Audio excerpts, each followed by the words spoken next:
Hello there, everybody. This is Chris Shepard for the School of Rock. And today, what I'm going to be doing is showing you how to operate GarageBand properly. We're going to be going through all the different methods of recording on GarageBand, whether it's step entry, playing with a MIDI keyboard, or using an actual audio device to plug in your guitar or mic up some drums or whatever you want to do. Logic is great. I'm sorry, Logic. Okay, GarageBand is great. It's basically the baby brother to Apple's main software, which is Logic. So if you get if you get GarageBand going, you're going to be able to make a very smooth transition into Logic, which is awesome. It's inexpensive. There's free upgrades. There's tons of sounds, all kinds of stuff. So this is going to be a 4-part tutorial class on how to do all this. And we're just going to start right from the beginning, like how to open up a track, how to get sounds, etc., etc. But first, I thought I would start off with just giving you a little something that I did on GarageBand a little while ago. I was just, trying to fall asleep or something, and then these chords came into my head that were really jazzy, like a nice little jazz chord progression. So I wrote them down, and I was like, oh, that'll be cool. And then I started the next day. I was like, maybe I should just kind of flesh that out a little bit and see what it sounds like. And I found that using GarageBand is a great tool for idea catching. You can actually record an entire band with GarageBand. You make like a pretty professional sounding product. But for what we're going to start off with is going through all the basic buttons and options and transports and all that. We're going to start working with some Apple loops and different instruments inside of Apple before we actually get into the composition of how all this stuff works. Because that's a whole other thing. You have to know how to put together a song. So we're going to start off today. I'm just going to play you this piece that I did. Kind of sounds like Bruno Mars.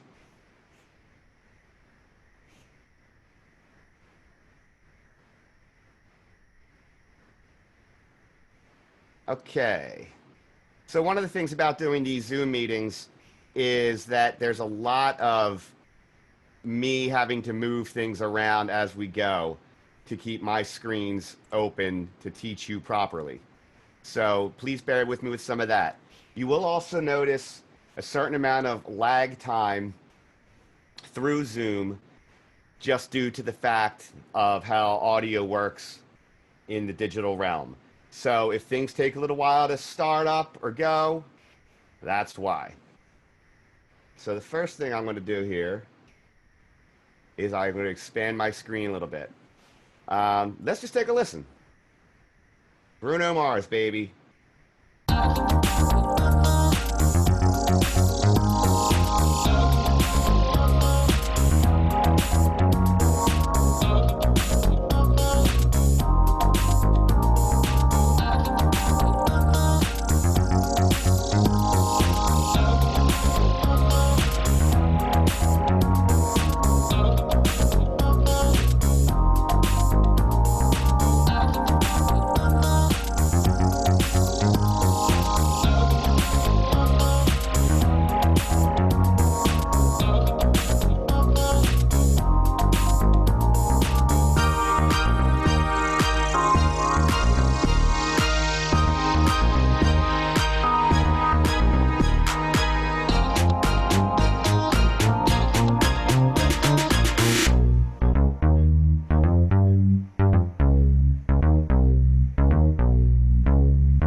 Okay, so anyway, you'll notice I didn't really finish the track. I kind of got a little bored with it, and I just never got around to finishing it because I have a million other tracks.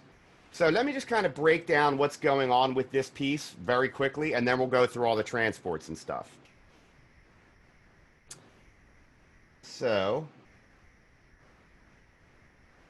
First of all, you'll notice up here, we have an organ patch. I'm going to solo that, and the way I solo that is by highlighting the headphone button. Now remember, all this is touch control, one finger. So I'm going to press play.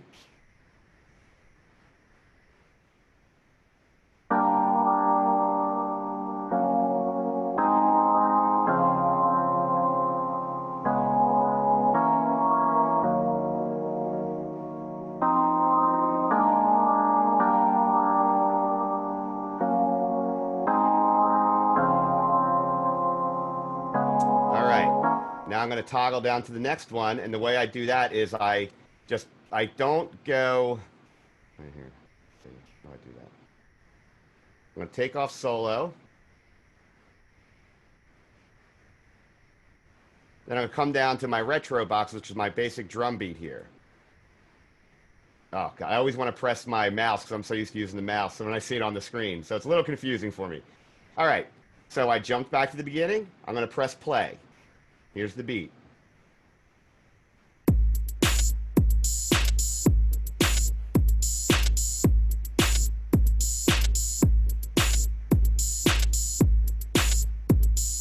Now that was made by using this beat sequencer, which is this guy right here. And I can add beats just by pressing. Okay, that's not going to play it right now because it's something else. Okay, well, we'll get back into all that in a little bit. All right. So now, if I want to toggle down to the classic studio kit, once again, I don't press over here. I press over here. All right? So I'm just going to press that. That brings that into play. I'm going to turn off my solo button, come down and solo that.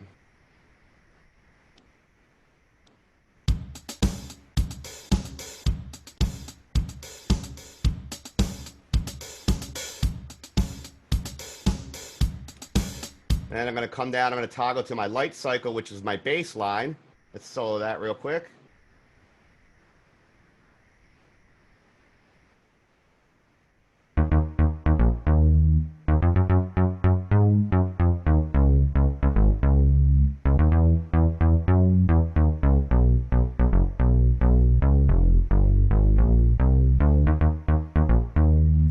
All right, come down to the xylophone. Now, if you have a set of headphones on, you should hear that that's coming primarily out of the right speaker. And if I look here, look right here, you'll see I have it panned. Up,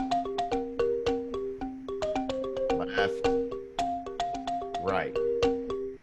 Let's try that again.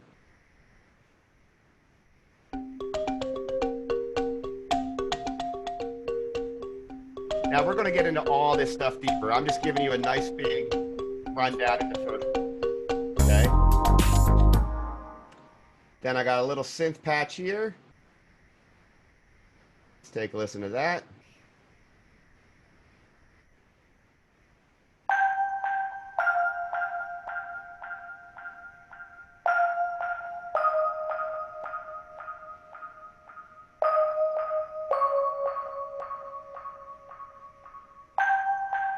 Okay, I'm going to come down to my electric guitar. Now this guitar part was actually a sample inside the program. Everything you've heard so far, I programmed in on my own without having any keyboard or anything. I just literally used my hands. You know, I was like, ding, ding, ding. Oh, I like that note. I like that note. So, but this guitar part is, let's shut this a little bit. So, come on. Why are you being fussy? These things can get fussy. Oh, that's better. All right. But this guitar part here is a sample inside of Garageband. Now, you'll notice right there it changes keys. So I took the same sample and I literally transposed it to match the next chord. You can do that kind of stuff with the audio samples within reason. Within reason, like you can pitch things to match other instruments, and all kinds of cool stuff like that. I find that it is if you go too far, it starts to sound awkward. But this all sounded pretty natural to me.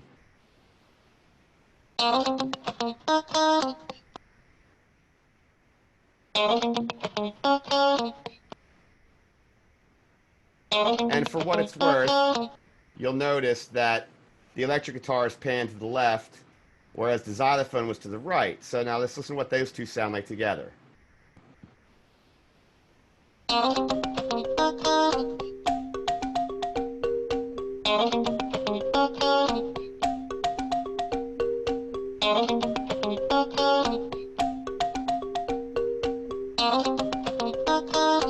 So they both kind of have the same area, I guess you could say. Like they kind of both do the same job, providing a little bit of a rhythmic support.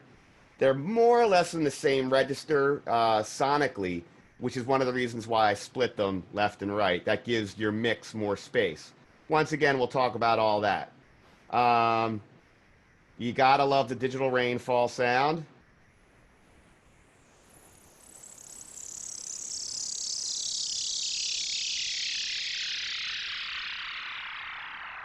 One more of those.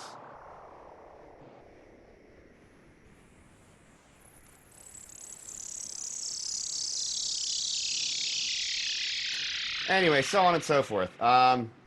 In hindsight, I would say that the string part that I did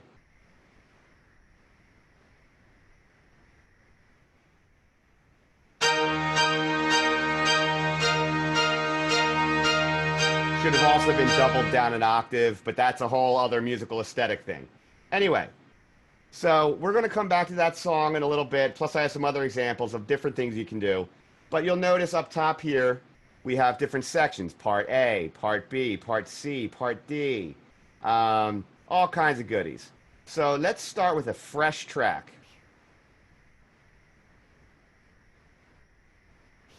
I'm just going to stop the share for 1 second. Okay, I was just making sure we're still recording. All right, so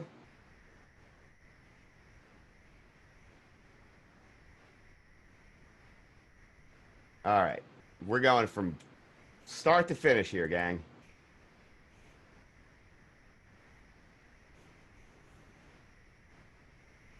So, GarageBand, typically you'll find itself in the menu, in your dock at the bottom there. I hit GarageBand. Now, sometimes you'll find, especially if you are just starting it, that it just will open up a track. Oftentimes, it will open up the last track you worked on. Sometimes it doesn't. It's just like a quirky thing. You know, computers are quirky. It's the way they are. But, so if I want to start a new song, I press plus. Pretty straightforward. Now, I like to start with drums. And I like to start with the beat sequencer. All right? So all I did was I'm scrolling with my fingers, blah, blah, blah, blah, blah, blah. All right, actually, even before we get into that, you have two different sections. You have live loops or tracks. Today we're going to work with tracks because that's how most songs are built. The live loops is really fun and cool, which we'll explore basically, but the deal is this. Let's say I do EDM.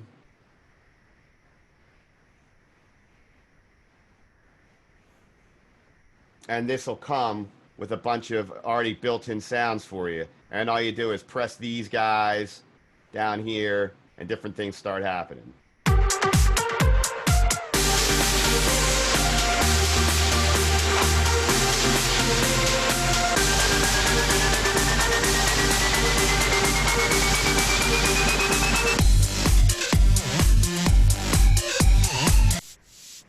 So that's kind of a cool place to get started if you know, don't really know what you're doing at all.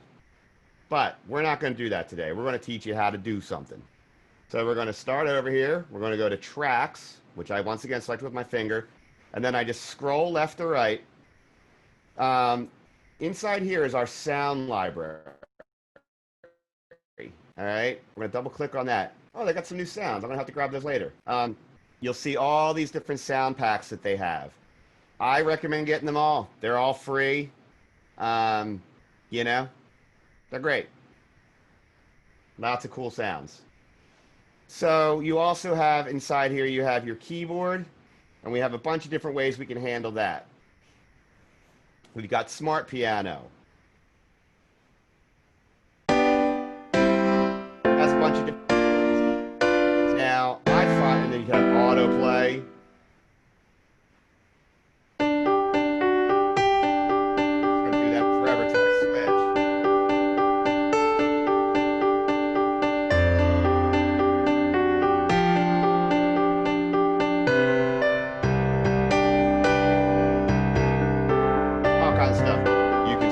Sound. Let's make that heavy metal organ.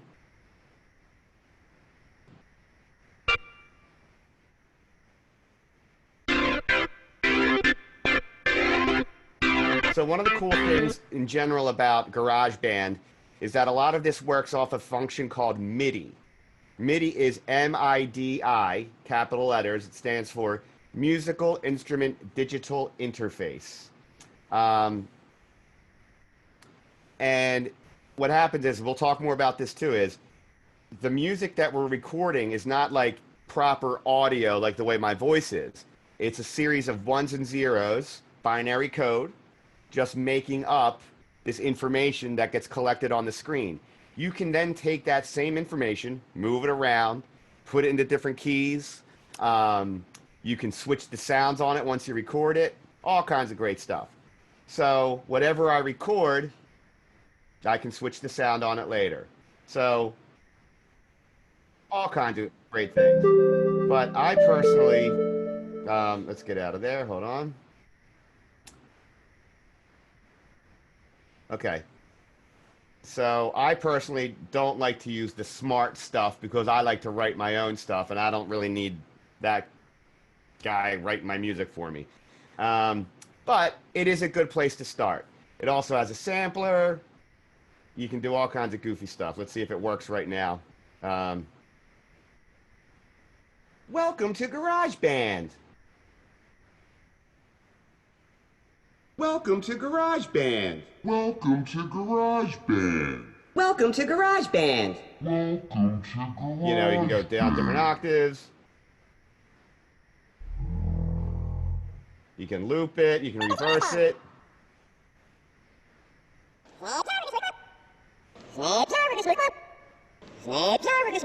Anyway, so we have all these different things going on inside here. World instruments, guitars, bass, strings, vocals, guitar amp simulators. But generally, when I start a song, I start with the drums. And I like to start with what they call beat sequencer. So right here, hit beat sequencer. Okay? So I'm going to do a basic rock beat. So basic rock beats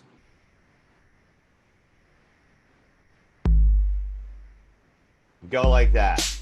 You have, if all four of these, let me stop that for a second. If all four of these areas, these represent 16th notes on a grid. So that's beat 1, that's beat 2, beat 3, beat 4. Let's just listen to that.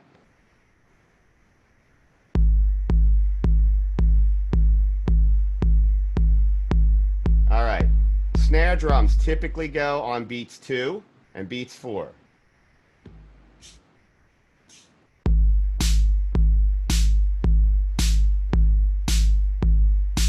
Hi-hats typically will go on beats 1 and 3, or 1, 2, 3, 4. 1 ienda, I should say. Excuse me. So like 1 and 2 and 3 and 4, E and A.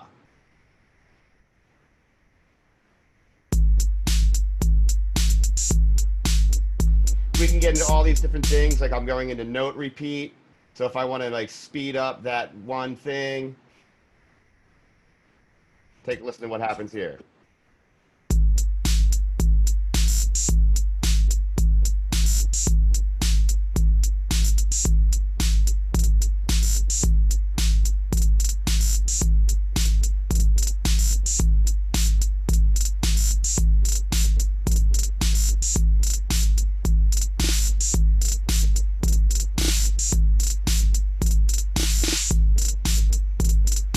Really nuts if you want. You can just kind of drag your finger around. Check this.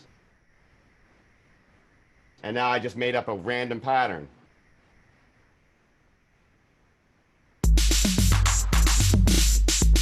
Alright, so get rid of all that excess stuff.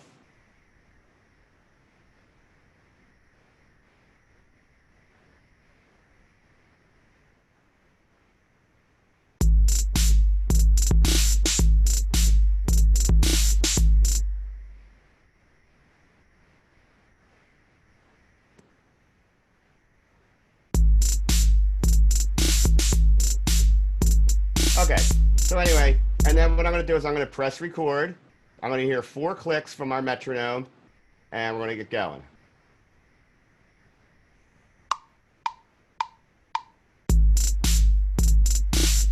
Oh, hold on.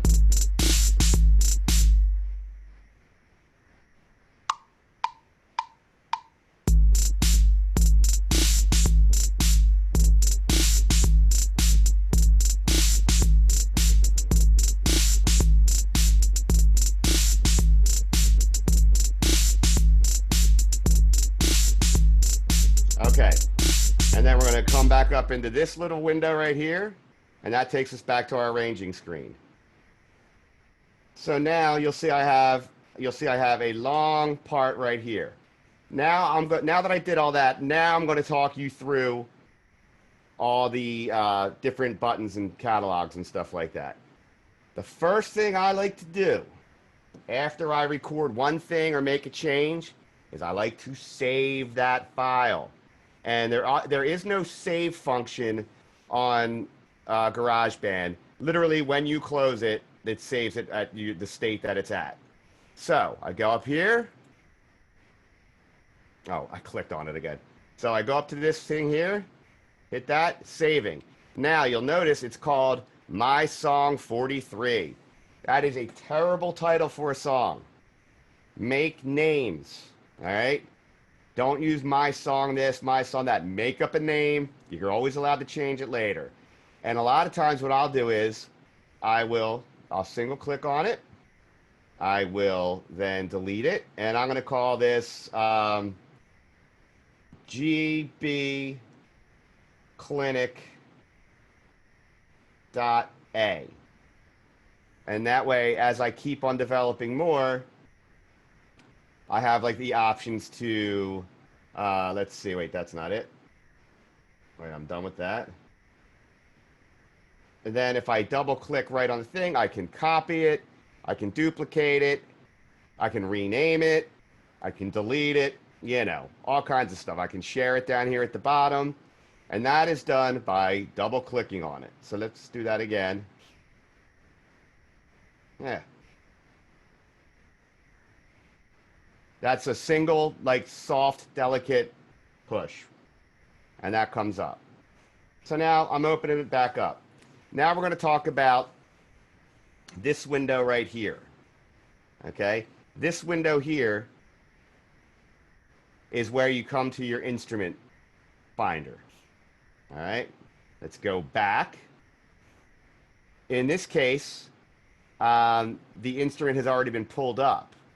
So that is where the drum machine is. So I hit that. Boom, there it is. Here, this next one, those are your EQs and compressors and all that kind of stuff. So I can take this basic beat and I can start adjusting some of the sounds. So here we go, here's the beat. That's like blowing up the bass. That makes it real tinny. Pan it to the left. pan it to the right, echo, reverb, and then there's even more inside of there.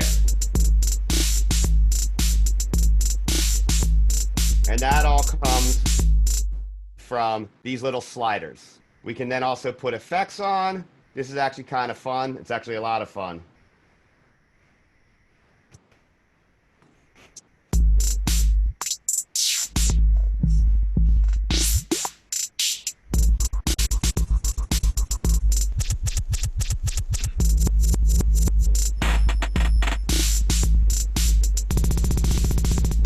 And those can be recorded at any time you want. Now, moving on, we have our playback buttons here. So we've got rewind, play, and record. So I'm going to press play. Now that turns into a stop button. Stop. Press that to rewind. And then, of course, records it. Now, one of the things that the way you move around your track is known as a transport bar. All right, and that's this guy right here. All right, you can slide it with your finger by dragging and holding. You can jump, like right here. I'm going to press 7 in our ruler bar. These are where our measures are and stuff. I'm going to go here. Boom. I'm going to go to 4. Boom. And I just did that. Now I'm going to go to 2. I'm just going to do it by pressing 2. Boom. And then I want to fine tune. There we go. So we're getting all around the place. Okay. Moving on. You'll notice right here, this is grayed out or blacked out right there. That is a volume, a master volume for the whole project. Mine is grayed out or blacked out, excuse me. Oh, hi. Let's do that again. Let's fix that. Where'd that go? Okay, so mine is blacked out because I am using a separate audio source through Logic, through Garageband. Like, since I'm plugged in to my system, that volume no longer works, but yours will. Then we have Metronome. Okay, so the Metronome is clutch. It helps you to stay on time. I would highly recommend recording with it. So when you record or play back,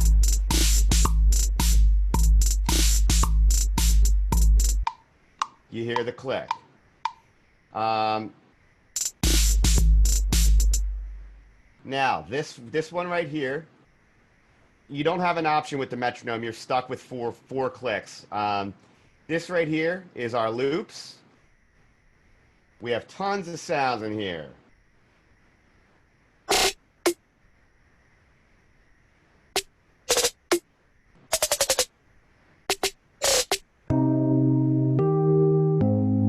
Now, the way you access them is very simple. You pull up the loop file, figure out what you want. Now you can jump into instruments. So let's say I go, let's see, instruments. All I want are piano sounds. All I want are guitar sounds. So now, and then also now have all the guitar sounds. Cheerful mandolin, a Chinese traditional piping.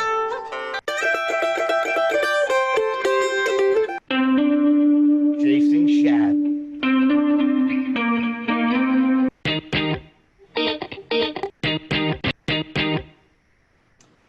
I can go into genres.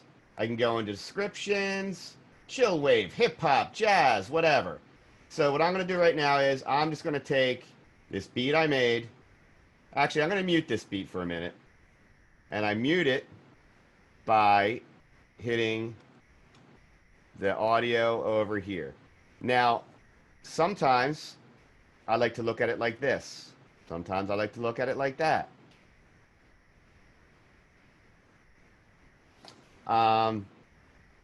And the way I'm doing that is I'm just sliding that little bar right there.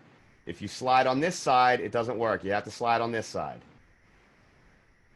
Yeah, and you can pretty much do that anywhere you want, as long as it's in this kind of range. So that gave me that. So what I'm going to do now is I'm going to, you can create, oh, get out of my way. You can create a new track in two different ways.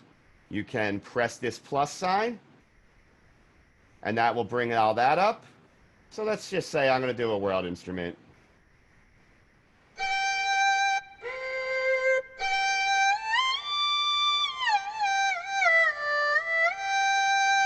Once again, just sliding the notes with my finger. But I don't want to do that right now. So I'm going to go back to my main edit screen. But now we have a track for that. So that was literally just taking the plus button. So now let's go back into our loops right up here. And let's make a drum loop first. So instruments. Let's do all drums. And I'm going to go for genres. I'm going to go, I like funk. Let's go funk, right?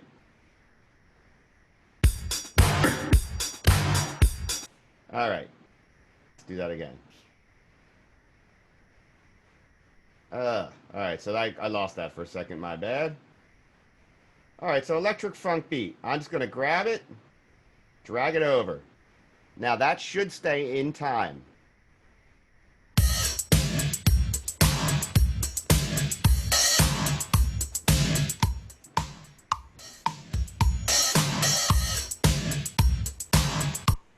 You'll notice I used my volume control right here to make sure that I could hear the click. A couple other things to start noticing is this little divot right here. All right? This little divot right here is where your loop occurs. All right? So watch this. If I drag and slide, that means that is the entire length of the loop. There's no divot. This is starting to loop it again right there. So what I'm doing is I'm taking this pattern,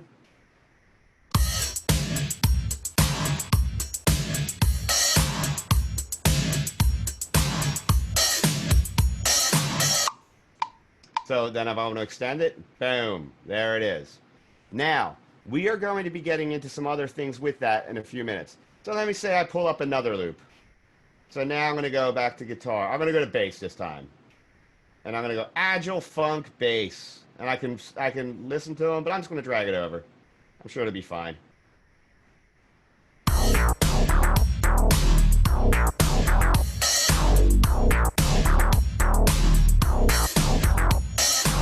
Now you'll notice here there are three extra loops. And see how they are grayed out?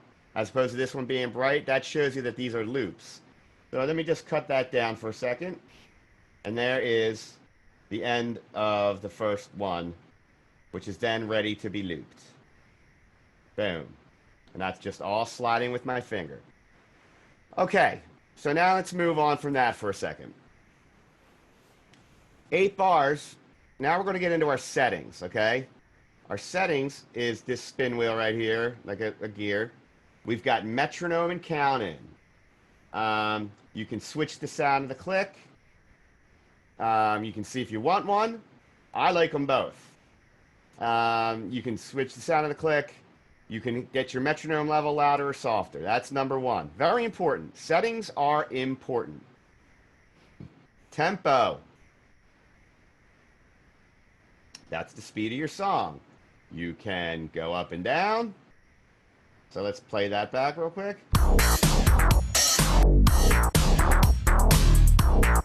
Right? Let's go back in. So back in the tempo, or I can tap it. 1, 2, 3, 4, 5. And I just tapped it, and that sped the tempo up.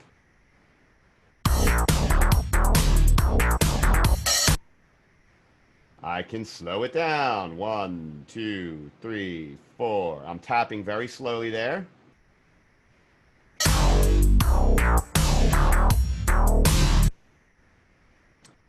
Okay, so then there's some other things inside of here.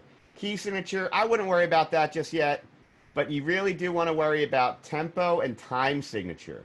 Because if you have different songs in different times, You know, like if you play a waltz, you're going to want to be in 3/4 time. If you want to do a jazzy Afro-Cuban thing, you want to be in 6/8. More often than not, you're going to be in 4/4.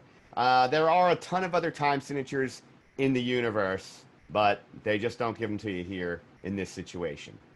All right, so we're going to keep that in 4 for now. Get rid of that. If you're ever curious as to what's going on, hit the help button. All right, that's right there in that upper right-hand corner. That's a great way to get around and start learning all this stuff. Learn more about the control bar. Double tap a region to see editing options. All that kind of stuff. Now, 8 bars is not quite enough for a song. It's good for an idea, but it's not good for a song. So, what you do is, and also I noticed a lot of people are having this problem when they're doing their songs for, for the shows, when you had to do the recordings and whatnot. I noticed that a lot of kids were like, well, the song's 4 minutes, I dragged it in, but I only hear 30 seconds of it. That's because you don't have your bar length set properly. So you have to come up to here, press the plus. Now, you can go into section A. I can make that 180 bars or whatever, right? Now look at that. Now that whole song became super long, very far away. That's a little excessive, I would say. So I'm going to lower that, and I'm just going to keep it at 8. There's also a manual adjust option, or an automatic adjustment option, which sort of keeps it at where you're at. So now we're back to normal. So now I can add a section. So add. Now I've got a section B. All right. I can duplicate a section. So I got a C now. And now I can go in here, switch the length of those sections by hitting the info. And then the other thing I can do is, let's see, when I'm done with all that, now you notice I can't see everything. So what I do is I start to like pull each section. I have the option to view one section at a time, and then what I'm doing is I'm taking my finger and I'm going to the right of the screen and I'm dragging left. So I'm dragging this way, and that will take me to my next section. Oh, that didn't work. Let's undo that. Undo. Very important feature. Okay, so now I'm in part B. I'm in part C. Now, if I want to view all sections, I hit all sections. So now I can see them all on one screen. Part A, Part B, Part C. Okay. So check it out. That is the basic rundown of how all of this begins to work. But now we want to start making some music. And what we're going to do with that is we are going to learn how to do things. Let me just actually hold on before I talk about all that. All right. We're going to learn how to start to create our own beats. Then start to add instruments to them. Then we're going to learn how to edit. So for example, if I want to cut this down, I double click on it and I have all these options. So I'm going to split the track. All right. Hit split. You see this little scissor right here. I drag it down. Boom. I've cut the track apart. Okay. And then I click out of it, just anywhere blank. And now I can start to manipulate this stuff. You know, I can move it around. So there's a lot of cool things we're going to start doing. We're going to be working on editing the stuff. We're going to learn how to do some MIDI information. Let me just record something on a MIDI piano real quick. So I'm going to add a track.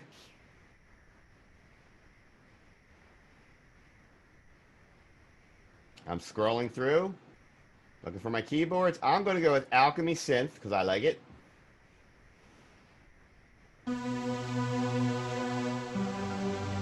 I go into Epic Cloud Formation. I've got a ton of sounds. Rhythmic, leads, blah, blah, blah, blah, blah. Let's just try lead.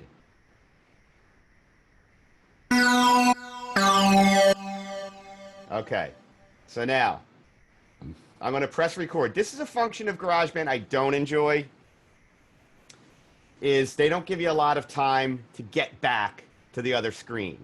So I'm going to press record, and you're going to see the whole screen flip. Make sure I'm at the beginning of the track. Oh, wait.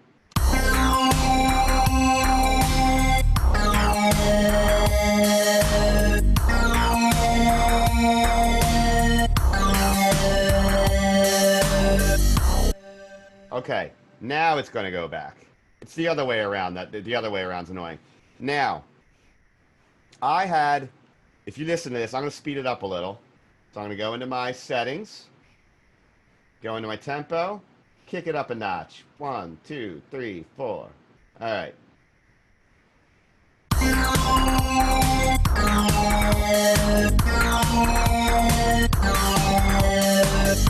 Now, you'll notice that my synthesizer lead is out of time.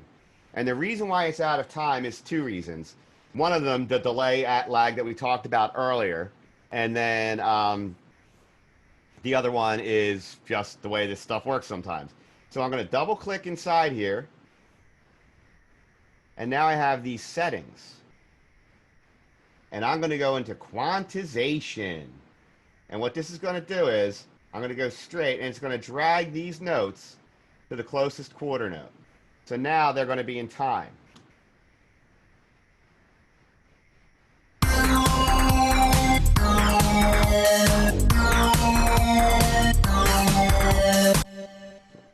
And then, like, if I don't like what I'm hearing, I can go in and edit it, and we get into a whole other window and a whole other game. So we have a lot coming up now that we've gone through all the basics. So let me stop this screen share. Okay, so just to clarify and reiterate. All right, just to I can't say the word reiterate. It's a tough one. Just to wrap things up. You know, we went through all the basics of how the functions work. Now, I know I jammed a lot of information into this, and you your head may be swimming a little bit, but the idea is that if you learn things properly the first time, you're just and you keep working with it, you're going to get better. You're going to get stronger at your game. And if you set up certain principles in the first place, you're going to make it for a much easier ride for you as you record. It's a lot of trial and error. It's a lot of learning how your fingers behave with the screen. It's a lot of learning how to, write music, and be creative and have fun and just be awesome, So, if you have any questions, please feel free to contact School of Rock, any one of them that is like your school, and I will be sure to hear from them and try to address any issues that you have. And once again, this is Chris Shepard, Tone Canyon YouTube channel, and schoolofrock.com. Have a great day. All right, take care, guys.